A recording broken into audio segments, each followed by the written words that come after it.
તો અમદાવાદના નરેન્દ્ર મોદી સ્ટેડિયમમાં સુરક્ષા ચૂકનો મામલો સામે આવ્યો છે। નરેન્દ્ર મોદી ક્રિકેટ સ્ટેડિયમની સુરક્ષામાં ચૂક, પોલીસ બંદોબસ્ત તોડી ક્રિકેટ ચાહક પહોંચ્યો ગ્રાઉન્ડ પર। ચાલુ મેચમાં જ ગ્રાઉન્ડ પર પહોંચ્યો ભાવનગરનો જય જાની।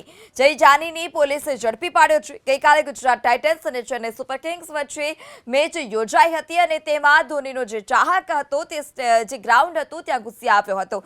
તો સુરક્ષાની ચૂક જોવા મળી હતી। નરેન્દ્ર મોદી સ્ટેડિયમમાં પોલીસ બંદોબસ્ત તોડી ક્રિકેટ ચાહક ગ્રાઉન્ડ પર પહોંચ્યો। ચાલુ મેચમાં જ ગ્રાઉન્ડ પર પહોંચ્યો હતો ભાવનગરનો જય જાની। સંવાદદાતા અર્પિત ફોન લાઈનથી જોડાઈ ચૂક્યા છે। જે અર્પિત, તો જે રીતે વિડીયો પણ સામે આવ્યો છે કે નરેન્દ્ર મોદી ક્રિકેટ સ્ટેડિયમમાં સુરક્ષામાં ચૂક જોવા મળી અને ભાવનગરનું જય જાની ગ્રાઉન્ડ પર પહોંચી ગયો, શું વધારે માહિતી?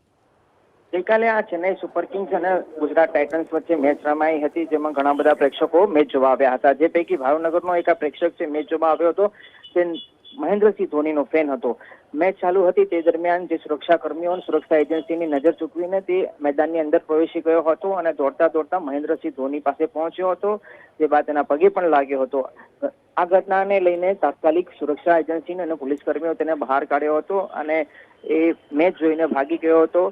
તે બાદ ચાંદખેડા પોલીસ પણ આ યુવાનને શોધવા માટે લાગી હતી ને અંતે ભાવનગરથી તેને ઝડપી લેવામાં આવ્યો છે અને આગળની તપાસ પોલીસે હાથ ધરી છે। પણ આ પહેલા પણ એક મોટી મેચ રમાઈ હતી, જેમાં એક વિદેશી યુવક ઘૂસી ગયો હતો, જે સૌથી મોટો સુરક્ષા બાબતે ચૂકનો વિષય બન્યો હતો અને એમાં કેટલાક પોલીસ કર્મીઓને સસ્પેન્ડ પણ કરવામાં આવ્યા હતા। અને આ પ્રકારે જ્યારે મોટી મેચ રમાતી હોય તેમાં ફરી એકવાર આ પ્રકારની ચૂક સામે આવી અને મેદાનમાં પ્રેક્ષક ઘૂસી ગયો હતો, જેને લઈને પોલીસ પણ ગંભીર બની અને આગળની કાર્યવાહીની શરૂઆત કરી છે। જી અર્પિત, સમગ્ર માહિતી બદલ આભાર।